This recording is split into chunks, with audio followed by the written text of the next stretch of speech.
But I don't want to be an emperor.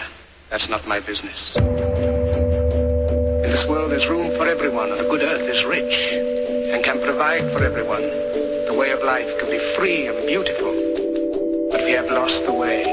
Greed has poisoned men's souls, has barricaded the world with hate. We think too much and feel too little.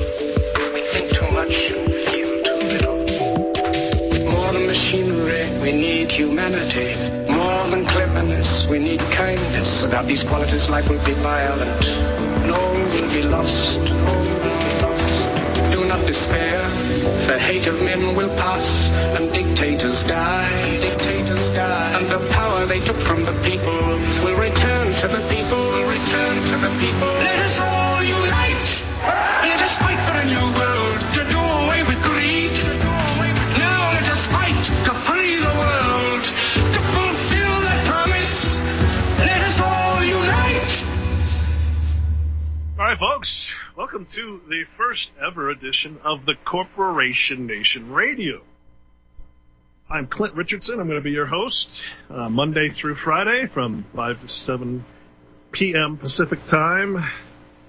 And I'm very happy to be here. We have a lot to talk about. We have so much information to cover in such what it feels like a short amount of time, because who knows how long this avenue that we have right now is going to be available to us. We are being inundated. We're being thrown into what's called the social media.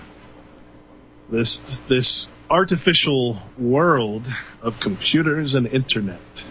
And it's a very, very, very, very dangerous place to be thrown into. It's addicting.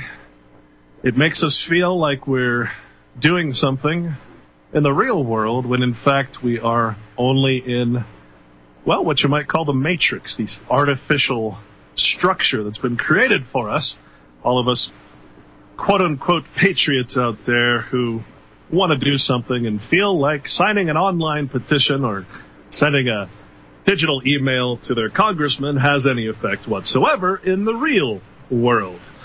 And what I'm here to do with this radio show is to try and talk some sense into the population, because we are stuck again in an artificial construct, which is exactly where these people want us to be. Because as long as we're here in this artificial place, then we're not doing anything in the real world. This is so important. And so the focus of this show, above all else, is always going to be natural law, natural rights, nature itself, and living under that law. See, we have a problem with this concept.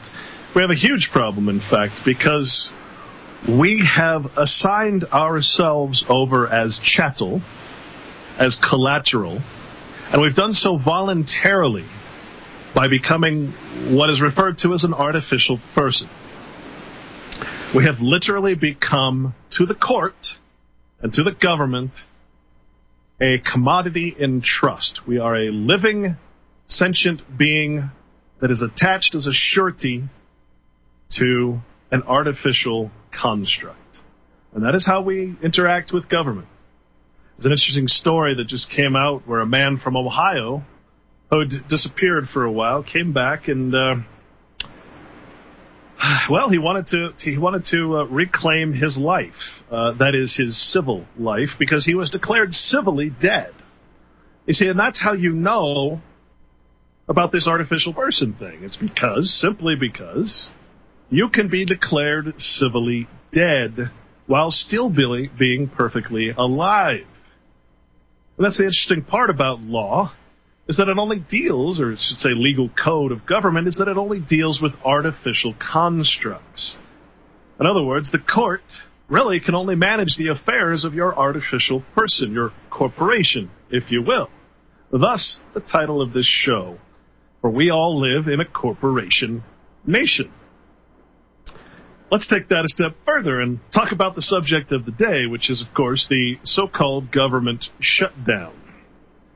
I find this to be such a humorous thing because, of course, when we break down what that word actually means, what that phrase actually means, well, we know what a shutdown is, but we might not think about what the word government actually means. And it turns out that when we search for the etymology of that word, it comes from quite an old word, or two words, in fact. One of those, ment, is actually the Latin word for mentis, which is mind. And the word govern, coming from, forgive my pronunciation, gubernare, which means control.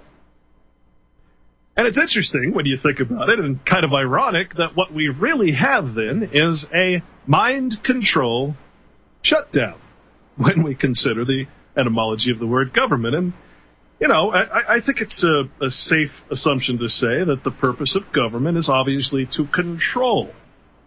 But when we add the word mind to the word govern, well, we take on a whole new meaning for what's really happening. Now, in case you didn't notice, as far as the so-called government shutdown, not much actually shut down. What was really ironic is that our people here in the state parks in Utah, if you haven't heard, our state decided to pay some amount of millions to keep our state parks open, or excuse me, our national parks.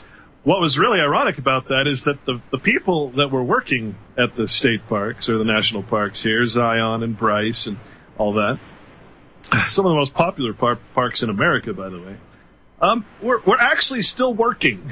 The Rangers were still working, and they were still on the payroll. But instead of actually working in the park, they were working the gate of the park to keep people out.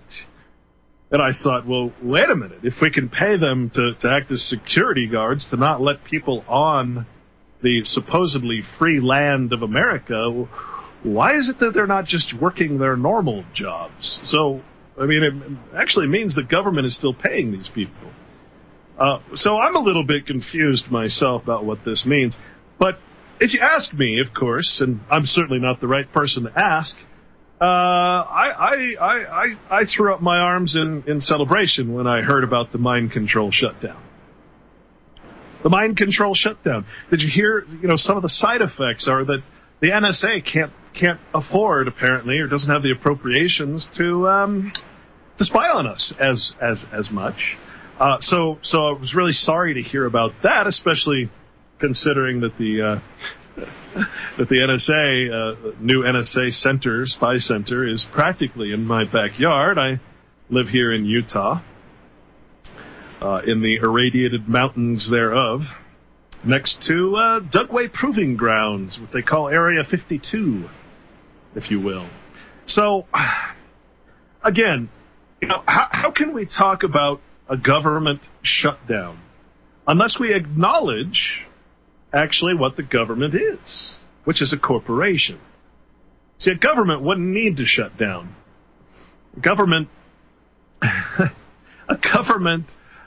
we still think of government in the form of an organic thing that's going to be there no matter what happens. But the fact is that October 1st is the first day of the new fiscal year for the corporation called United States. And we can verify that by simply looking at the comprehensive annual financial report of government, a subject that we'll be talking a lot about because that's where we find all of the hidden money and everything else.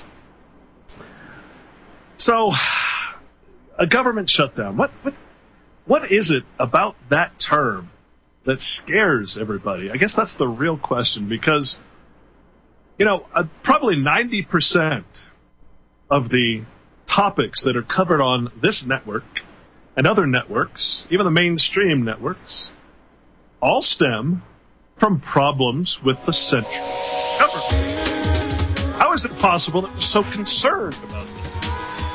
It's a very interesting quandary. We'll be right back after these messages. The mission was successfully completed. Reality.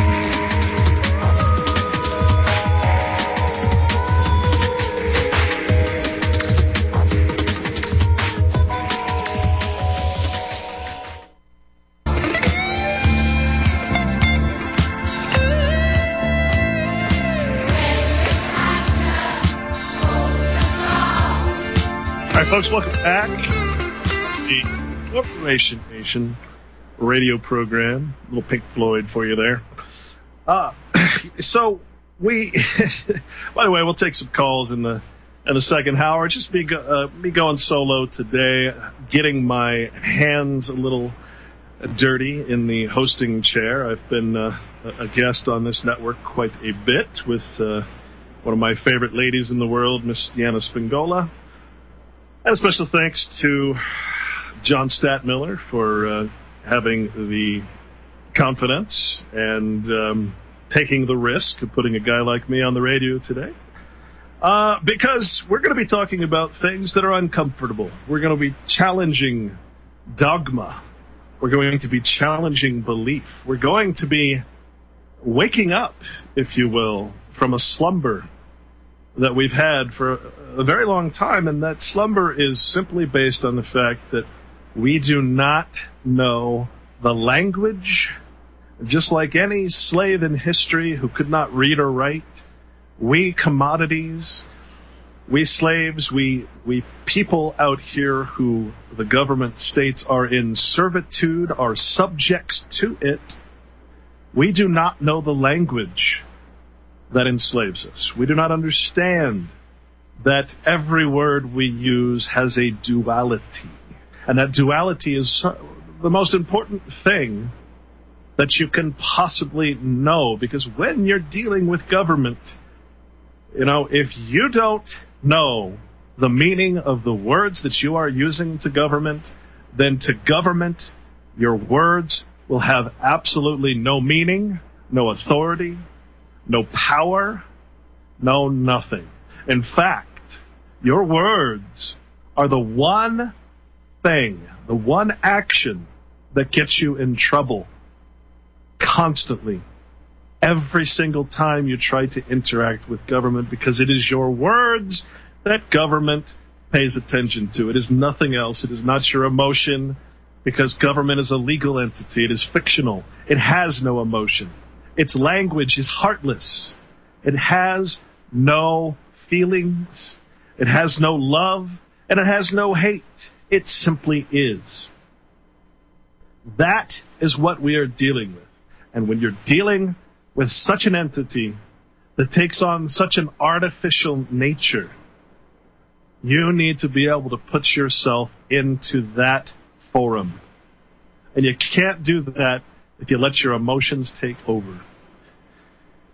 And so this is going to be the focus of a lot of what we talk about on this radio program, is the natural law and how that compares to the positive law, the statutory laws, all the artificial things that men create to defeat nature.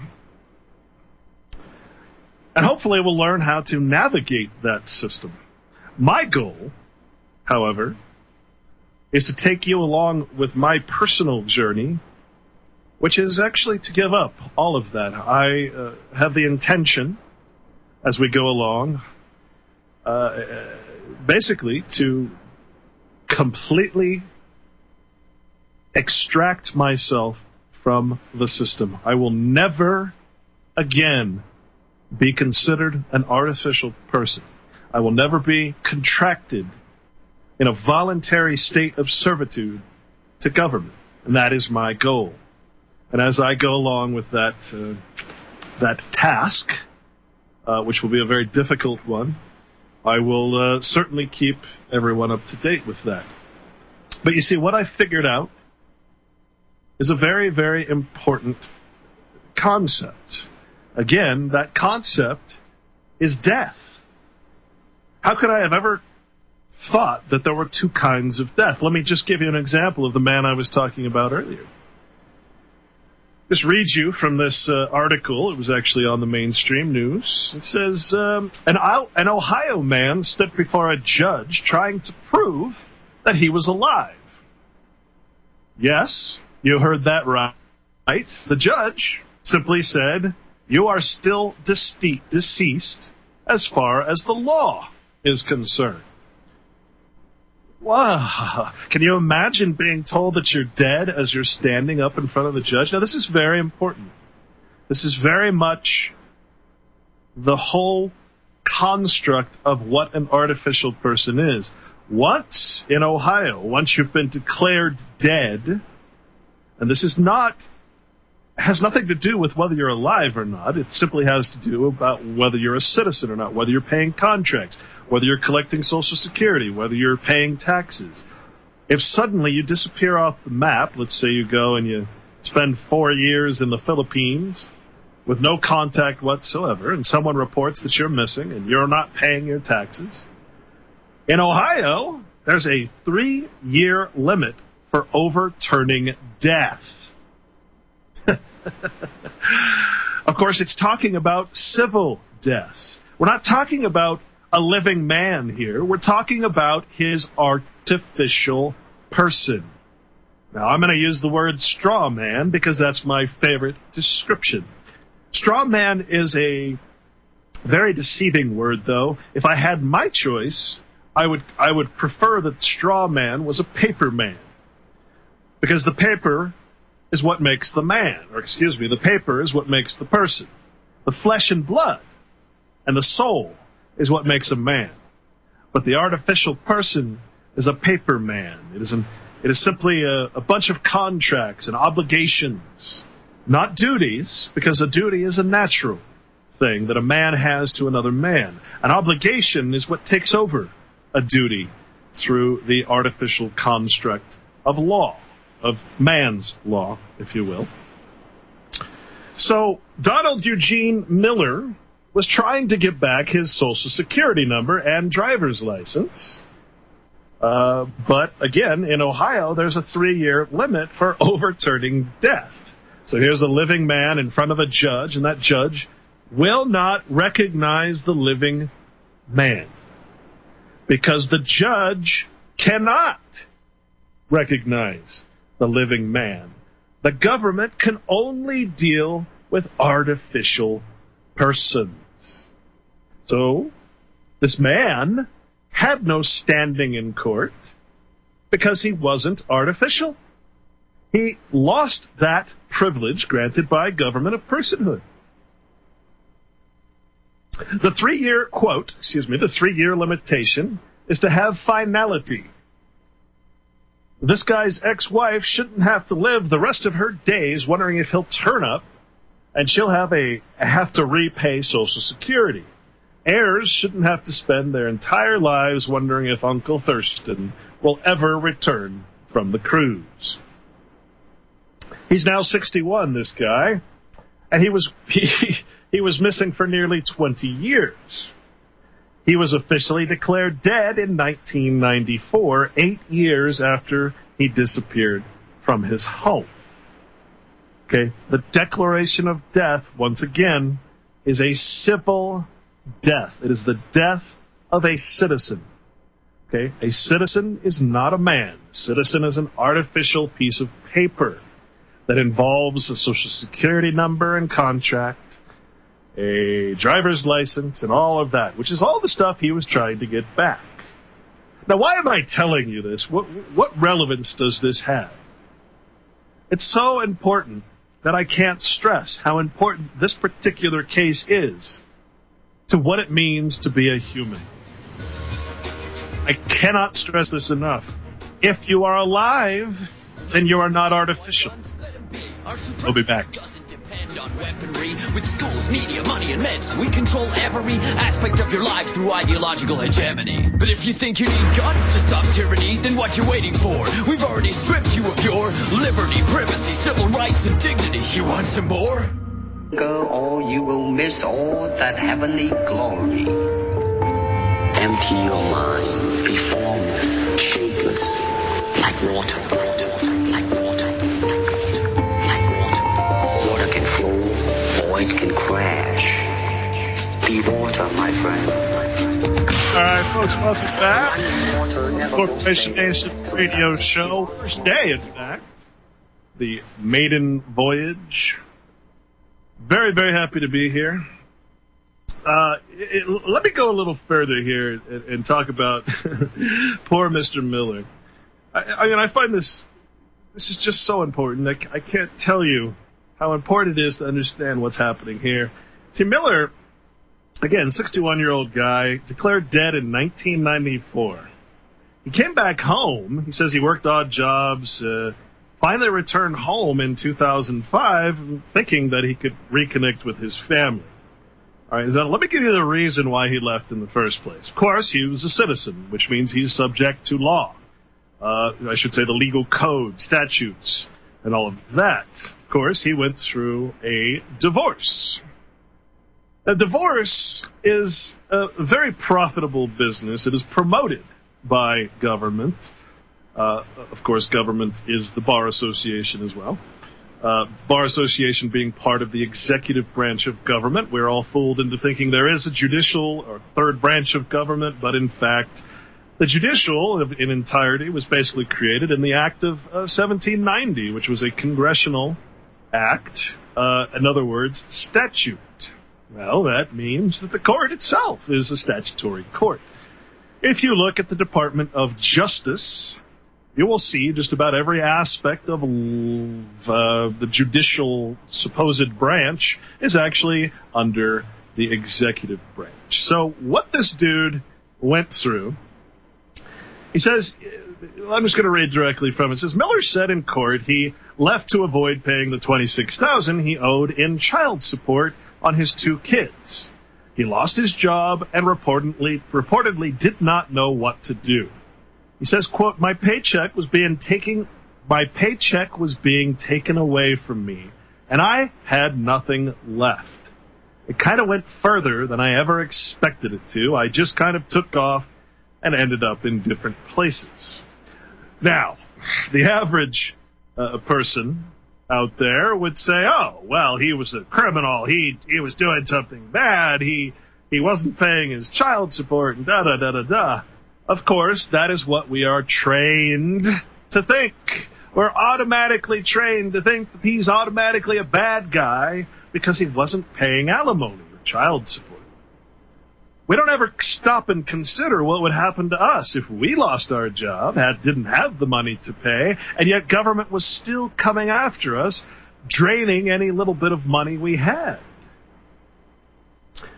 He reportedly worked odd jobs until he finally returned home in 2005. That's when he learned of his own death. Can you imagine coming home and learning that you're dead? I mean, yeah, really.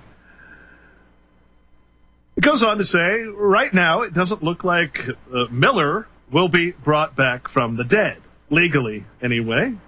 But his ex-wife, Robin Miller, opposes his request. Although she didn't testify in court, she says she can't afford to pay back the Social Security benefits.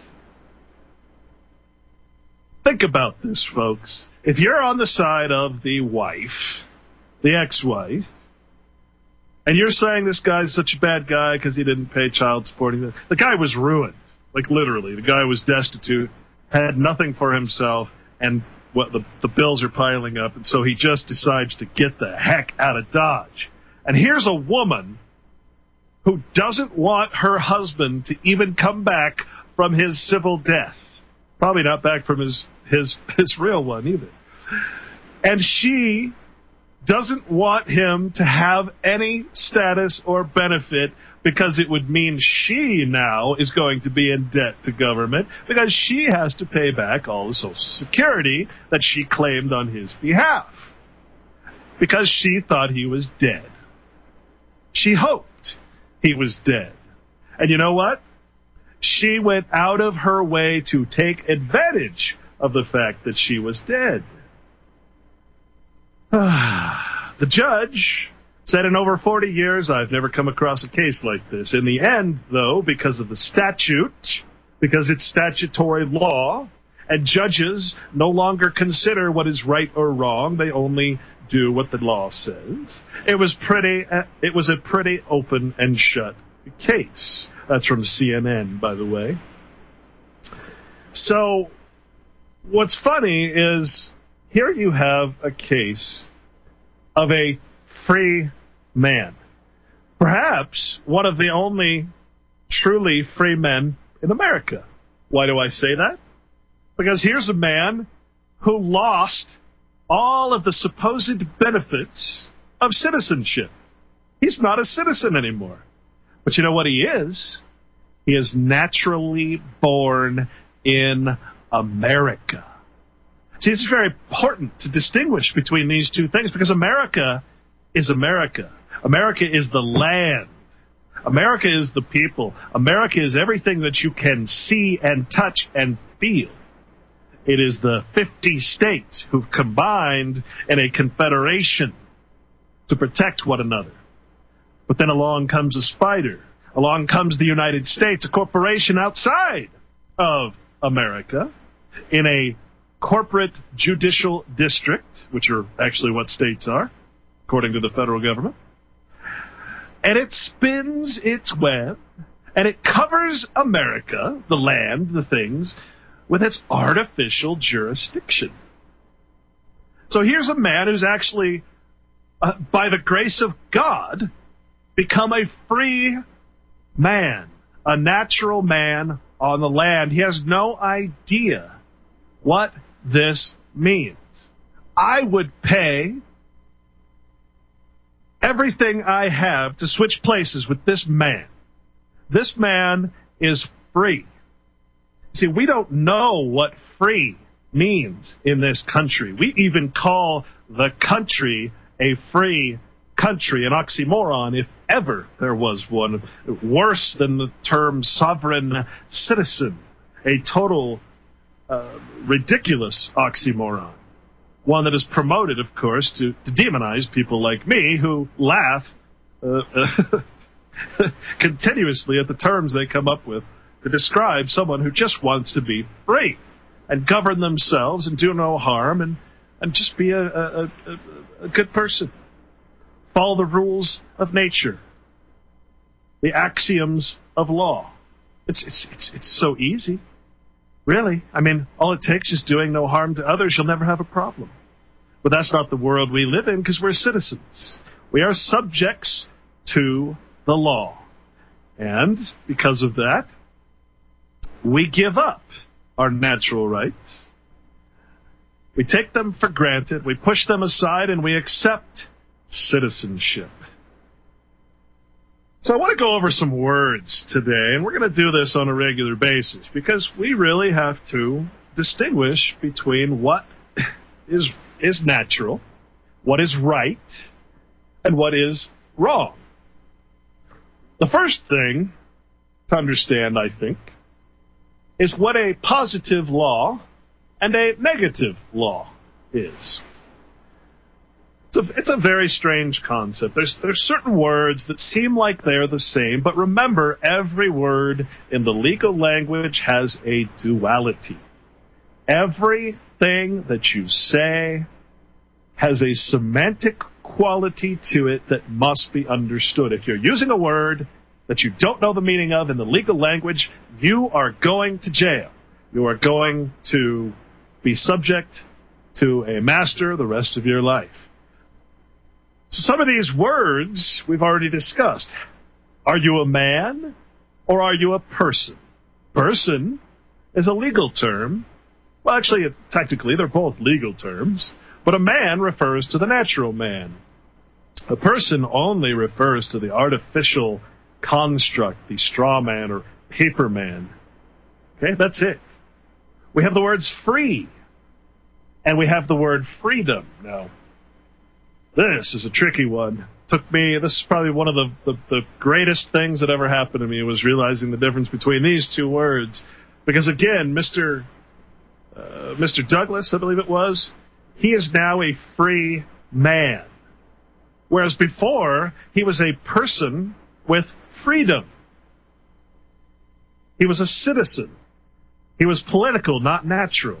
He had entitlements, not natural liberty. Okay, you see the difference between these words. One is God-given or of nature. One is man-made or government-granted. So what does that make freedom? Well, try a government-granted privilege. We'll be right back. The mission was successfully completed. Reality.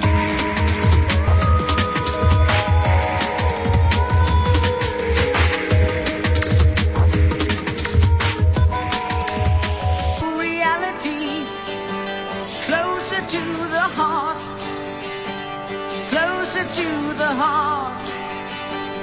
Blacksmith and the artist reflected in their art. They forge their creativity closer to the heart. Yes, closer to the heart. All right, folks, welcome back. And you're on the Corporation Nation here at good old RBN. So glad you could join us today for my first show. Pretty excited about this. Worked very hard to get here. I want to tell you a little bit about myself before we continue, and there's really not much to tell. I'm a cancer survivor. I had cancer when I was 17, pretty much set the course of my life, thinking that I was in a limited scheme and probably not as immortal as I thought. Really kind of made me put my head down and start traveling and seeing the world, and I did so. Unfortunately, that meant I was a college dropout because I just couldn't handle the stress of having such a heavy thing over me. I ended up working for the airlines, traveling all over the place. Ended up in New York City. Was there for the events of 9/11. Watched the towers fall from my roof. An experience I shall never forget, and still have a bit of true, real post-traumatic stress. Not the kind that people in, say, Iowa might have, but the actual smell, sound, and feeling of watching those towers fall was quite an experience. And again, a life-changing experience. Nothing about it made sense. Nothing about it still makes sense. And maybe one of these days we'll talk about that in more detail. I got some information about that you probably haven't heard before. From there, I moved to Hollywood, went to school, just a trade school, became a sound engineer, and then got into sound editing and sound design. And as soon as I found out that Hollywood was such a horrible place, full of Zionist propaganda, talking to script writers and authors who have to change their scripts to fulfill the needs of Hollywood, to promote the military and to promote the love of our government, that sort of thing, I decided that I didn't want to be part of that propaganda anymore, and quit. Working on some great projects, one of the top sound companies, and there it goes. My 6-figure salary was about to happen, and no more. So here I am. I became a full-time activist, got involved with We Are Change for a while, and did a lot of guerrilla surprise interviews, if you will, asking the tough questions that no one else will. And then I started writing, putting myself out there. And to be honest, folks, again, I have no letters or pedigrees behind my name. I can't tell you that I went to a college or some prestigious school, of which I don't believe there are any at this point, especially after I found out what schools really were when they were started, and we'll talk about that sometime too. But, I don't have a BS, for instance, and I think everybody out there knows what the word BS actually means. I don't have a PhD, which to me stands for piled high. Well, you get the picture. I don't have any of that. So if that's what you're looking for, you're probably in the right place. You're not going to hear me interview any celebrities, unless they're celebrities that have fallen out and now are against what made them celebrities. Maybe. Got a chance. You're not going to hear any of that on this show. So if that's what you're looking for, there's all kinds of shock jocks and people out there that can fulfill that little fantasy of yours. But if you want to actually get down and become human again, if you want to learn how to do some real things in an artificial world, then you're at the right place, okay? I'm not going to talk to you like you're commodities. Yes, I realize that this is a commercial station. It does have advertising, and I certainly, would hope that you'll support the advertisers, because without those advertisers, I wouldn't be here. Okay, but I'm not here to sell you anything. I don't have any products. I don't have any books. All my writings are free, and I consider them all public domain. You don't have to ask permission anytime you want to reproduce them. You can even put them in your book. I don't care. You can make a documentary out of anything I write. All my movies are free. They can be seen on thecorporationnation.com. Okay? I am not here to sell you anything. Okay? That's for other people to do. I'm here to talk to you as men. When I say the word men, by the way, one of the hardest concepts people have to grasp is that women out there, your title of woman is actually a legal status. Long ago, when they created the title of woman, it was to elevate you to the similar legal status of personhood, what white landowners possessed, basically. So I'm not going to do you the disservice of calling you women. I might slip every once in a while and say the words because it's our language. But you see, the word woman is one of those dualistic words. The word woman is a legal status. It means that you've given up your natural rights and you've accepted false equality. Equality is one of those words I really want to talk about, because it is a false paradigm. It is a political, if you will, it's a privilege. Just like freedom is a privilege granted by government. The difference, again, between the word free and the word freedom is very simple. Mr. Marshall, I believe his name was, is actually a free man. He has no artificiality to control him. He can tell the police, he can just give them the finger, basically. The TSA can't search him because he's not a citizen. He doesn't proclaim the right to be a passenger. He is simply a traveler. A traveler is the natural man. A passenger is a artificial person in commerce. These are all terms we'll explore, of course, a lot as we go on. But you see, what's happened to this man is he's gone from being positive to negative. And see, the problem with a court is that a court can't prove a negative.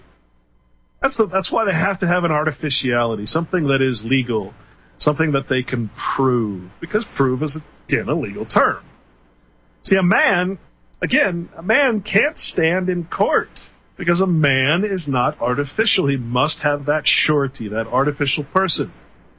That is what the court charges. And as a surety, or if you will, almost a collateral, a trust for that artificial person, you might go to jail. You might go to a private prison, and you might work for pennies on the dollar and repay your artificial sins in that way. So, let's talk about equality. And by the way, we'll take some phone calls in the second hour here. I know you guys don't want to listen to me talk all 2 hours. So, it's very interesting because what has happened in this country is, or I should say in this nation, is that we, again, have given up our natural rights in lieu of political rights or positive rights. So we've gone from being negative to positive. Now, anybody who knows anything about the flow of electricity knows that you have to really limit the negative flow of energy, because the negative flow of energy is so powerful. It is powerful beyond means, and you have to control that. You have to put a capacitor on it. You have to keep it from coming forward so that you can harness just that little bit of energy called positive. The positive takes control of the negative. The negative is pushed aside. And that's exactly what the United States has done to us men out here. It's very sad. All right, folks, we're going to be back.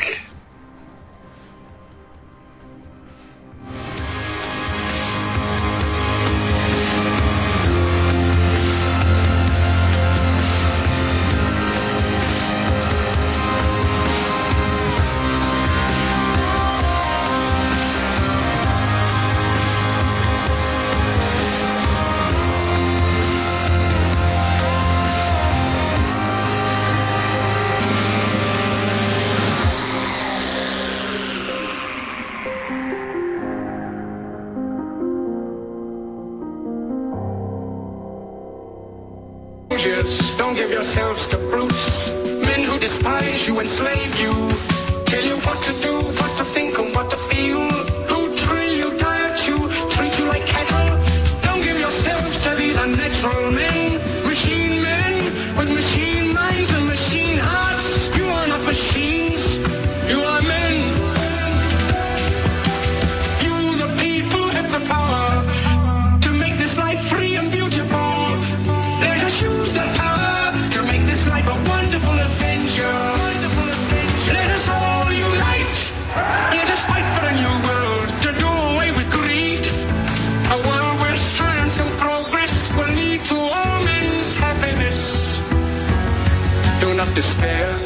The hate of men will pass and dictators die. And the power they took from the people will return to the people. Let us all unite. All right, folks, welcome back. You're on the Corporation Nation radio program. It still kind of gives me a kick to say that, actually. I made the Corporation Nation movie, I think in 2010. That long ago. It's amazing. So, got a guest for you today. We're just going to make a quick announcement about what's going on down in Texas down there. But before we do, I just wanted to finish this thought, because this is so important to distinguish between the word equity and the word equality.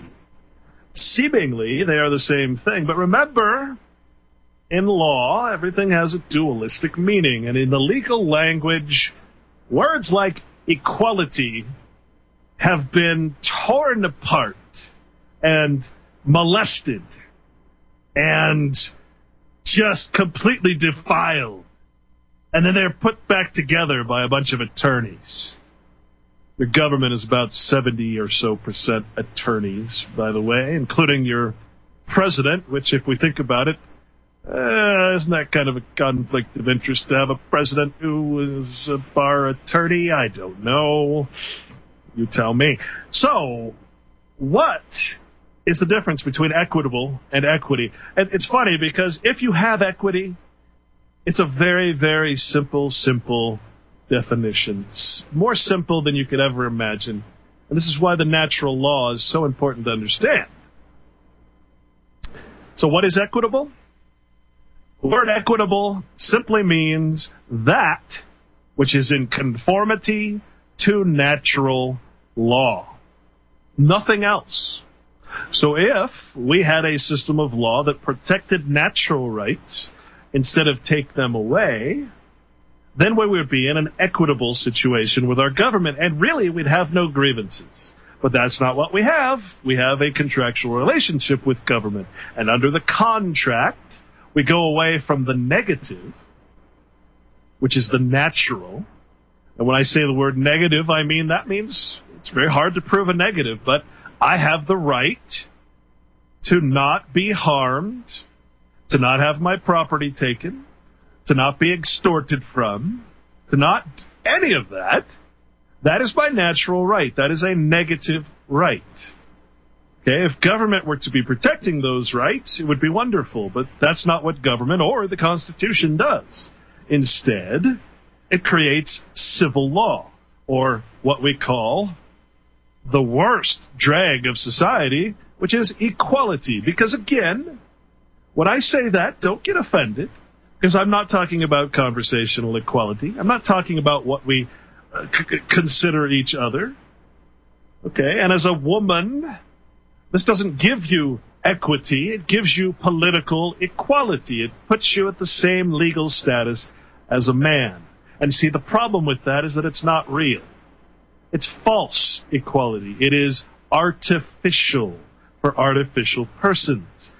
So let's read this horribly long and detailed definition of the word equality. Now, it seems like it would be simple, like the word equitable. But it's not, because it's not a natural word. It's not in the natural realm, where it's simple, do no harm to others or their property. But we're talking about political equality, which is a privilege granted by government, just like freedom. Equality means possessing the same rights and being liable to the same duties. I think we all know what a duty is. And when we're talking about this kind of duty, we're not talking about the natural realm. We're not talking about the Ten Commandments. We're not talking about what Jesus said. We're talking about what men in government say. What is your duty? Well, according to Section 1981 of Title 42, it is your duty to be put in pain. It is your right, in fact, under the Statement of Equal Rights.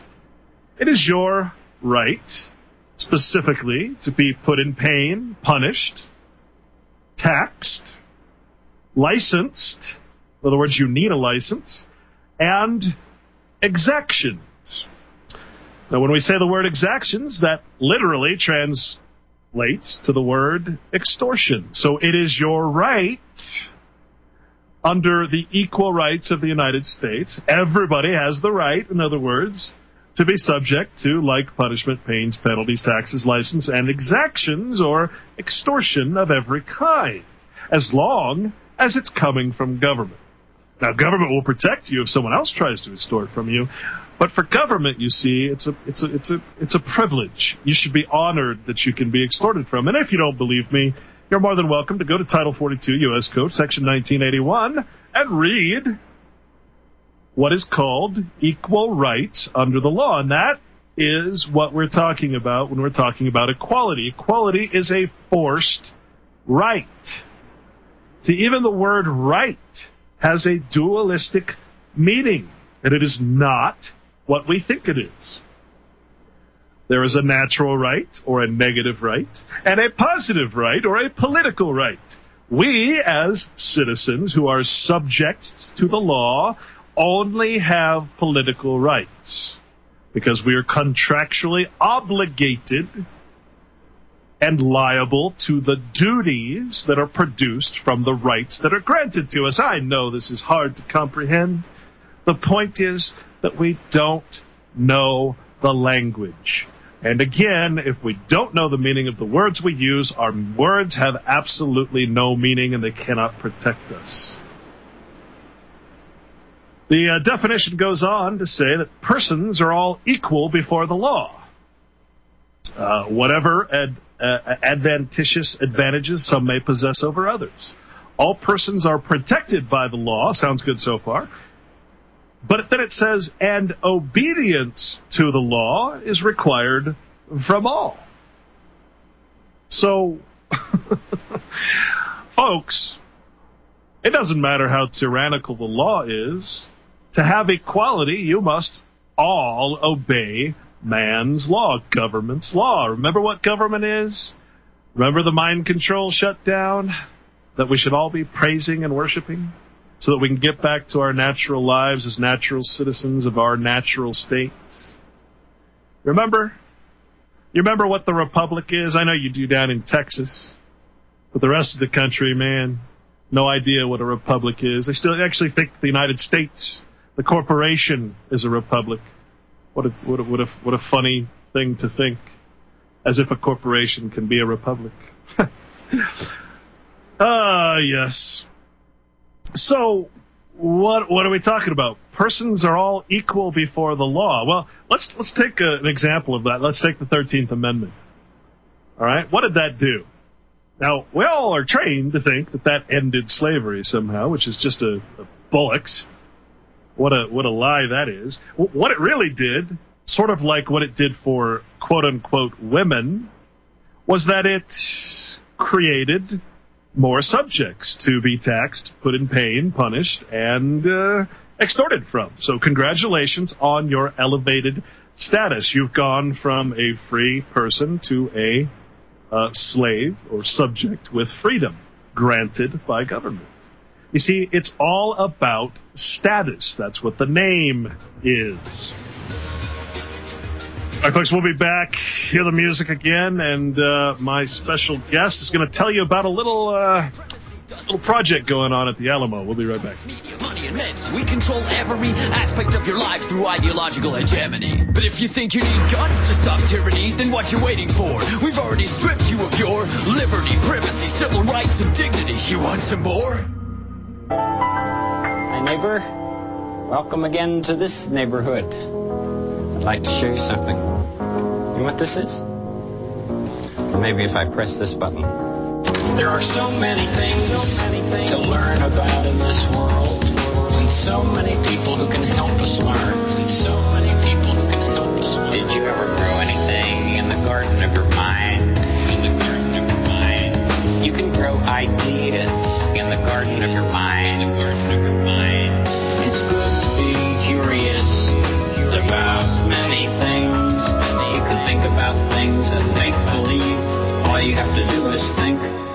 You can think about things and make believe. All you have to do is think, and they'll grow. All right, folks, welcome back. You're on the Corporation Nation. I'm your host, Clint Richardson. Again, special thanks to RBN for having me here, and I will be with you for Monday through Friday from now on until you all get tired of me, or until Mr. Statmiller gets tired of me, one or the other, until enough complaints from the ADL come in. I don't know. We'll see what happens, right? So, let me read something to you, and we'll get back to the other subject here.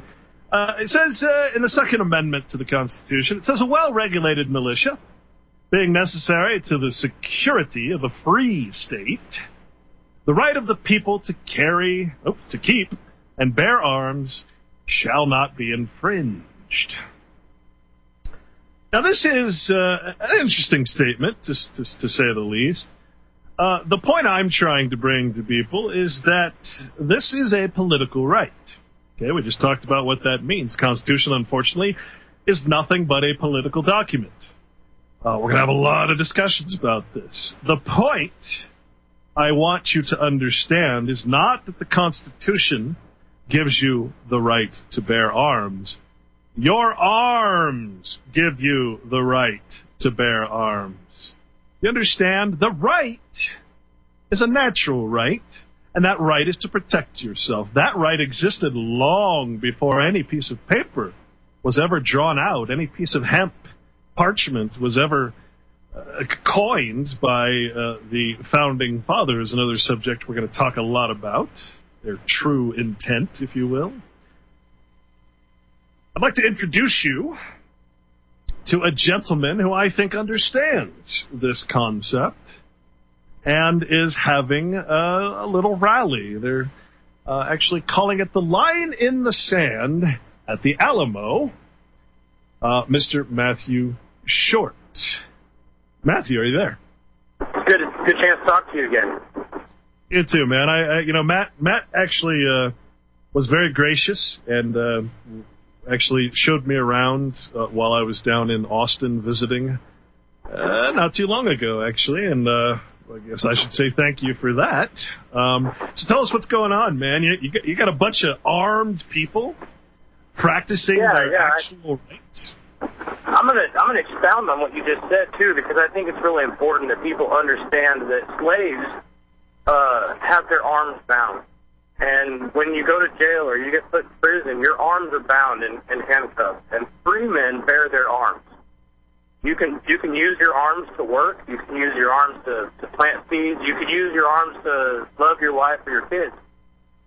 But you can also use your hands to protect yourself, whether it's a rock or a knife, a nail bat, or let's say a firearm. So, well put. So a few months back, there was a master sergeant from Fort Hood, whose name was C.J. Grisham, was arrested. And I'm sure many people have seen that video by now. It has like 8 million hits on the internet.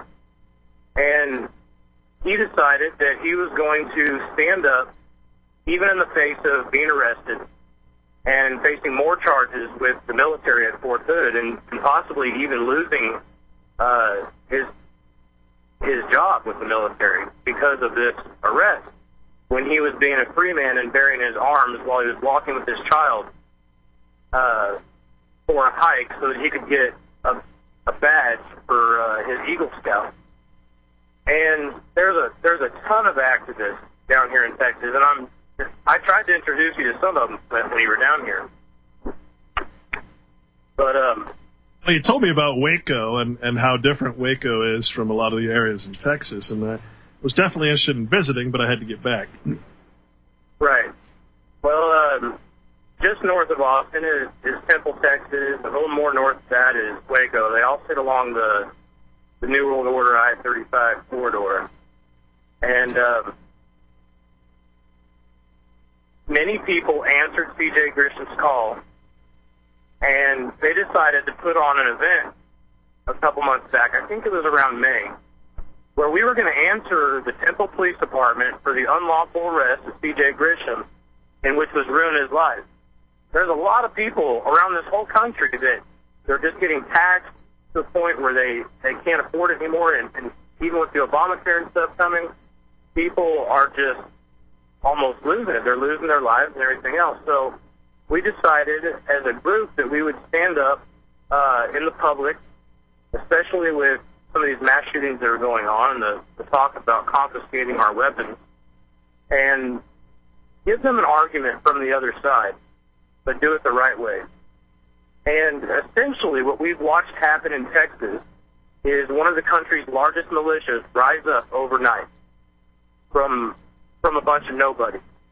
And I think that few of us are just now starting to say that it's probably a militia, but what's happened is it's a well-regulated, armed group of people all over Texas, and that first march that we had, 500 armed men and women with AK-47s, AR-15s, loaded, went and marched and surrounded the Temple Police Department and told them to come out and take them from us. That's very brave. So what are you gonna? How did this go into a basically a national event? How did this turn into a march on the Alamo?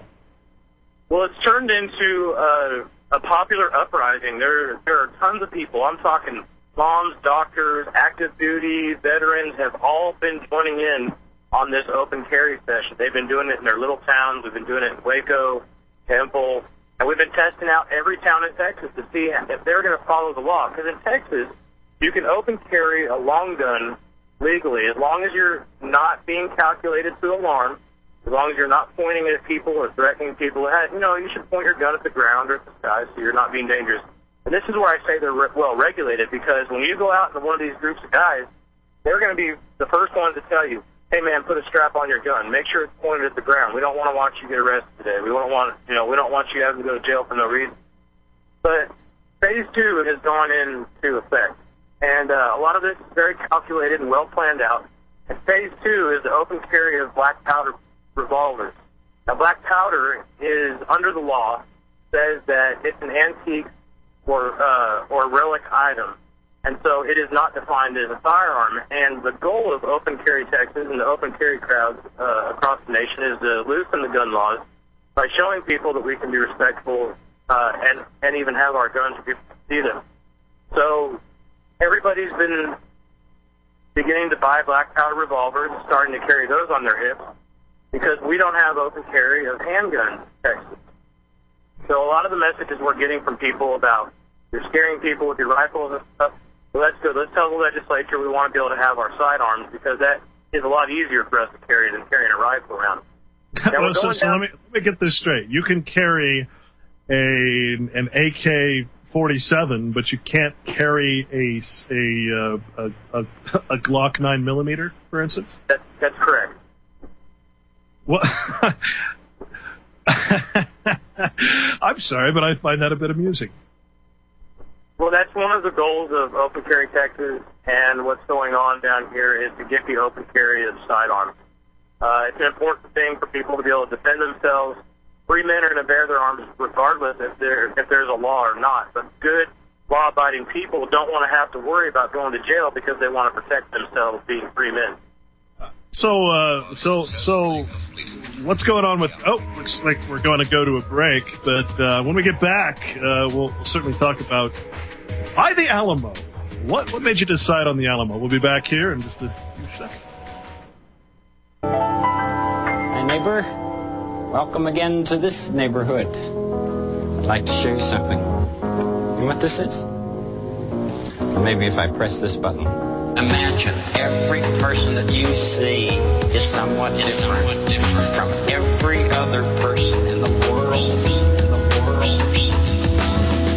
some things, some can do others. Did you ever think of the many things you learned to do? Many All right, things well, you did you back ever grow anything in the garden of your mind? Hey, listen, we're going to have some good guests this week. Tomorrow, join me for Mr. Jan Irvin of GnosticMedia.com, someone I'm proud to call a friend, someone out there, spreading the words. Also on Wednesday, we'll have Vicki Davis from Channeling Reality, a lot of Agenda 21 and other types of topics. Highly recommend her website for folks, channelingreality.com. And then on Thursday, I want you to especially join us for a conversation with Freeman Burt from Colorado. He is someone that has grown alongside myself. I've learned and taught each other for many years now, actually. It's amazing how much time passes. And we will talk about a subject that we probably won't reach today, but that is, the duality of the word arm as used in the Constitution. What government has actually done is again, a bunch of attorneys got together and said, well, how can we regulate arms without actually regulating the arms? Well, the answer, of course, is to create an artificial construct called the firearm. Now, a firearm, very much like a person, can be regulated, but an arm cannot. So a lot of these people who are carrying around these firearms, which are registered, just like they're registered children, well, those firearms can be taken away because they have this legal status attached to them. You see, the Constitution is referring to a general sense of protecting yourself. So this is part of the problem, of course, is that we are constantly registering things with government. We're saying, here, government, take this, you be the owner, and you go ahead and you allow me to use what you own, including my house, my children, my car, and everything else. That's one of the great problems we have with our arms in this country, is because we've registered them, of course, as a legal entity, an artificial person, an artificial construct. So, Matt, what exactly, first of all, why don't you tell us where we can get the information in case anybody wants to join you there and with their arms? Where can they find this information? Anybody that wants to come down to march with us at the Alamo this weekend on Saturday from 10 o'clock to 2 o'clock, even if you're from out of state, in Texas, you can legally carry a long gun openly in the public, on public property, even if you're from out of state. So if you want to come join us, we're going to be at the Alamo from 10 to 2 on Saturday. You can find the information on don'tcomply.com or on opencarrytexas.org. Very nice. Now, let me ask you a question. Did you guys, this is another thing that's always a pet peeve of mine, did you actually call the Alamo, did you call government and actually get permission to carry arms there? No, basically, many members of the open carry groups, and there's many, many different groups, at least one for each town now, have been very polite to the LEOs, or law enforcement officers, and have been very nice and called them before we go on open carry. We'll call it up and say, hey, we're going to be in this general area of town, just so you know. No, we're not asking for permission. We already know that it's legal for us to do so. And we had the police in San Antonio basically tell us they'd arrest every single one of us if we went and did it. So we decided, since we're so you did it, right? They have been testing them. San Antonio wants to arrest everybody in this movement, and so what we decided to do was put together a big meetup at the Alamo of all places, right in the middle of San Antonio. This is going to be a very historical event. The chief of San Antonio said that he'd arrest anybody that showed up at the Alamo, basically. And since we've had this opposition, all of the chapters are coming to the Alamo this weekend. This will be the first time in history that this many men and women stood with loaded firearms at the Alamo since the day that it fell. That is it's brilliant. I'm proud of you, man, for getting this thing going, and all the people who've organized it. Again, that was 10 to 2. Is that what you said on Saturday? From 10 a.m. till 2 p.m. We have already got at least 1,000 confirmations. So we're looking at least 1,000 men marching on the men and women. So there are some amazing women that are involved with the open carry movement down here. They're patriots. They're supportive. They're bringing a nicer smile to the side of these rough guys that are wanting to tote around their firearms, or their long guns, which is what many of us call them, is long guns. How about children?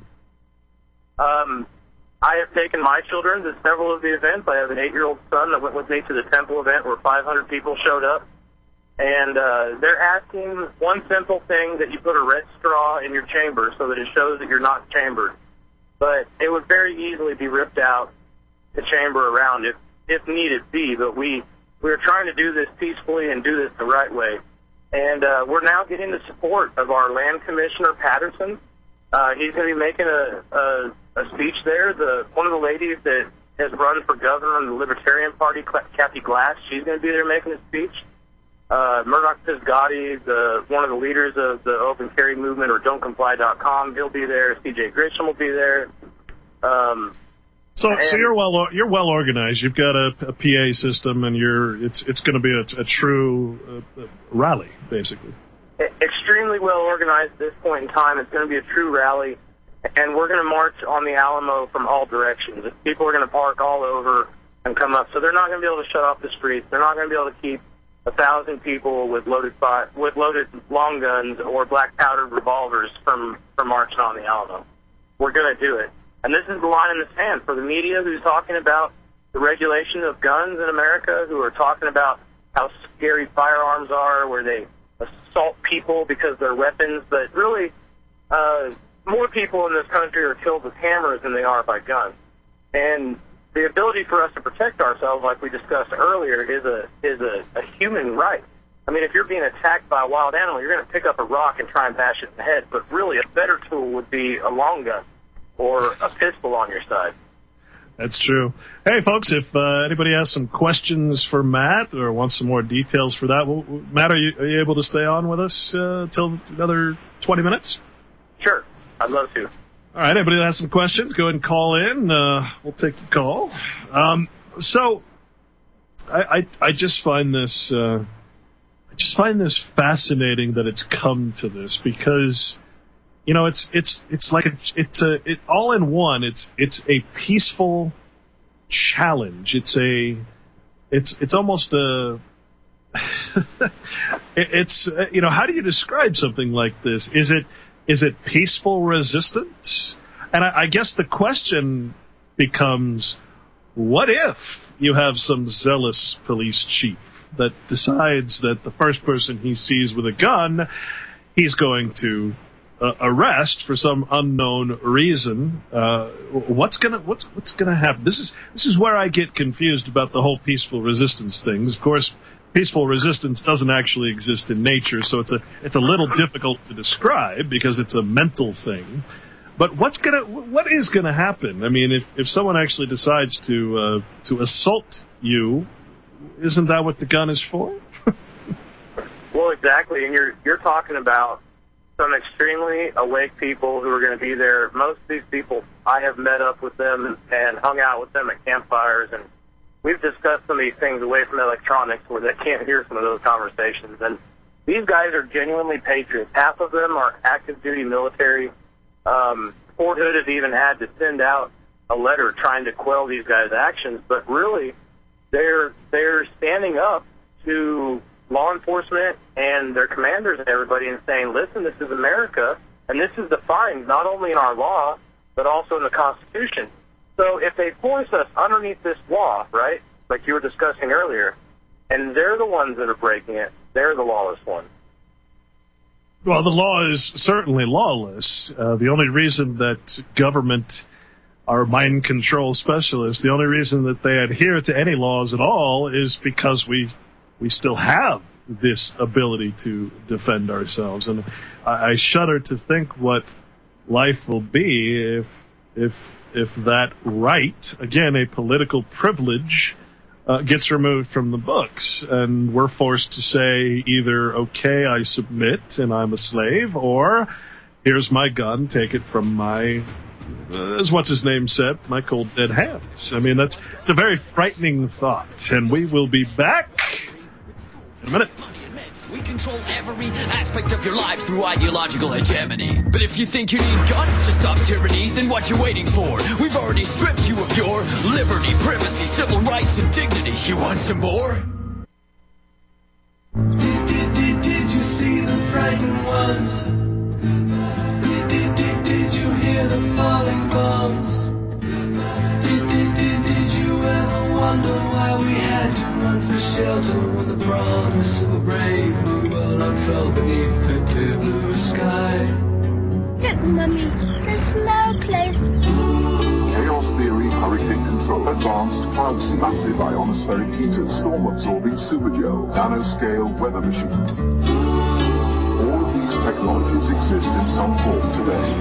Look, Mummy, there's no plane up in the sky. Goodbye, blue sky. Goodbye, blue sky. Goodbye. Goodbye. All right, folks, welcome back. Again, you're on the Corporation Nation. My special thanks again to RBN and John Statmiller for giving me the chance to be with you and to talk to you on this incredible soapbox. And thank you for joining us today. Just got word from a friend. Just want to read this to you. It says, a call to action. Historic open carry march at the Alamo, October 19th. Very interesting. It says Oath Keepers will be participating in and sponsoring Open Carry Texas March on the Alamo, October 19th, 2013. That is this Saturday, if I'm not mistaken.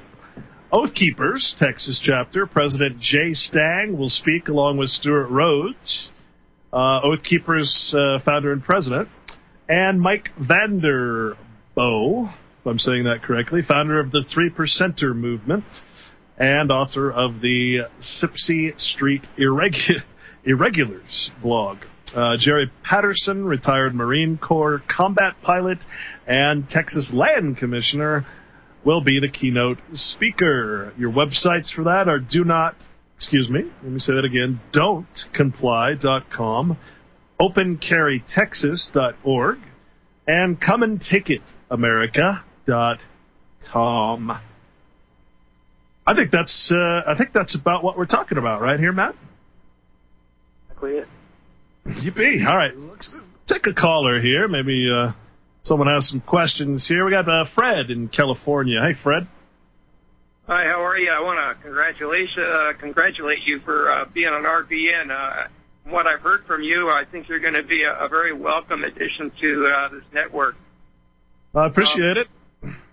Yeah, my journey started back in 2001 when I too watched the towers drop, but from in bed. I've been in bed with acute pain for, since 87, but from 2000 on in bed. And so I started reading history because you couldn't write anything better than what I just saw then back there in 2001.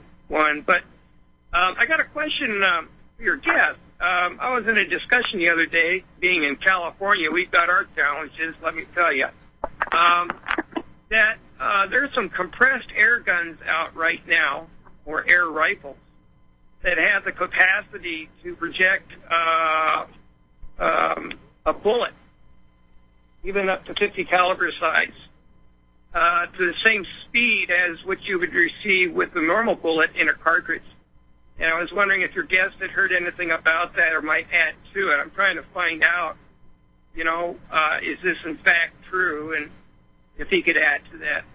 Is that an actual exploding bullet, or is it just pushing the bullet? It's just pushing the bullet, but it works, I think, on the same principle as an air gun.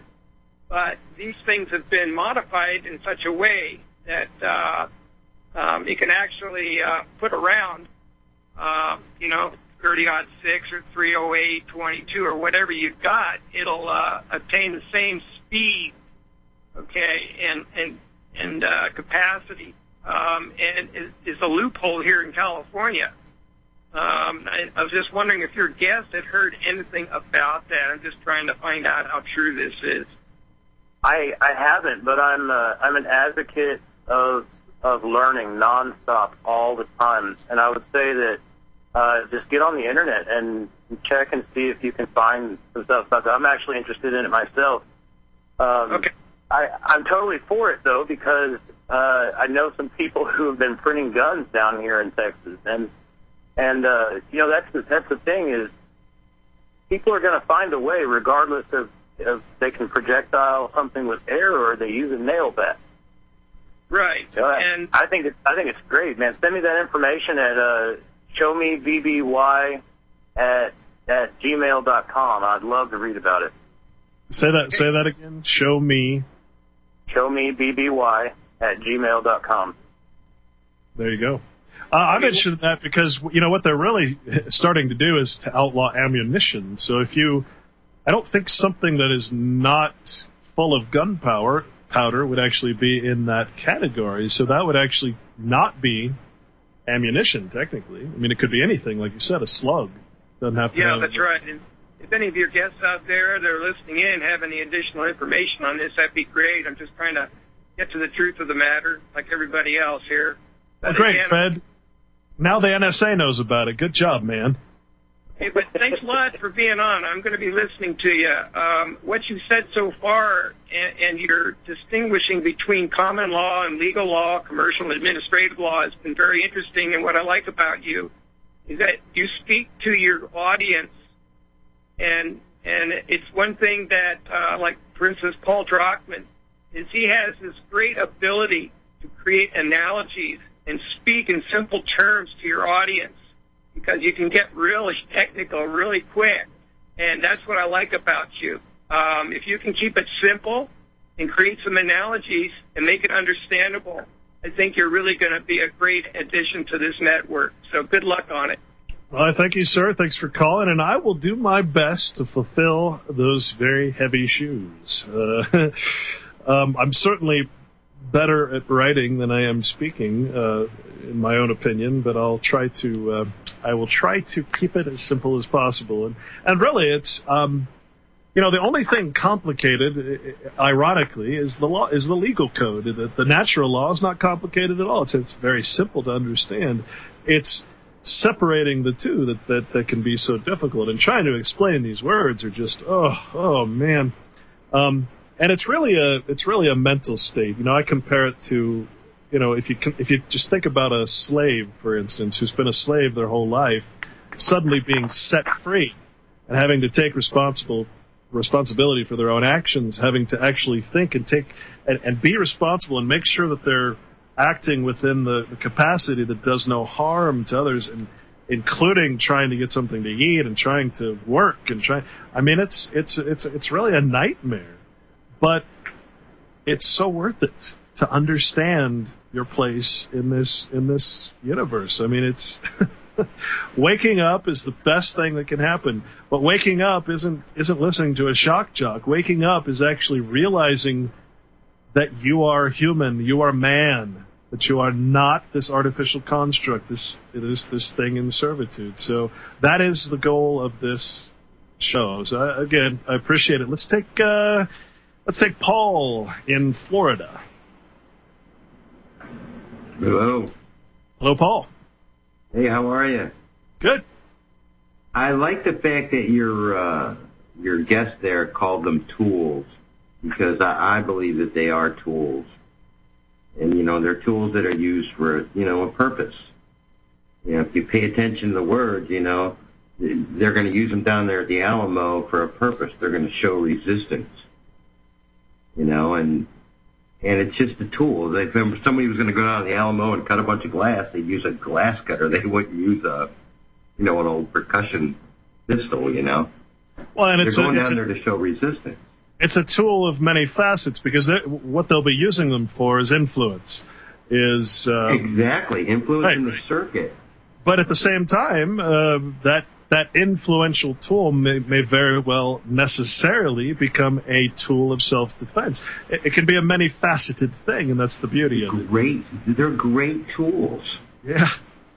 They're great because you can use them for, you can use them as, if you're in Alaska and you're in the bush, you got one with you. If you're lucky, you got a .44 pistol and a .44 rifle, and you only got to carry one kind of bullet. And if the bear comes up, you're going to walk out of there. It's a tool. And I keep hearing that a lot, also. And one point I want to make on that is it's also a tool of freedom. I made a speech at the first Come and Take It rally in Central. And what I said to everybody was, this is a tool, and holding this tool makes us free men. Absolutely. Hey, listen, guys, I'm so sorry, but we are out of time. Matt, thank you for joining us. Paul, thank you for the call, and Fred from California as well. Again, websites, donotcomply.com, opencarrytexas.org, comeandtakeItAmerica.com. So thank you, Matt, for joining us today. For having me. All right, take care, folks. I'll be back tomorrow with Jan Irvin from Gnostic Media. Please join us. Take care.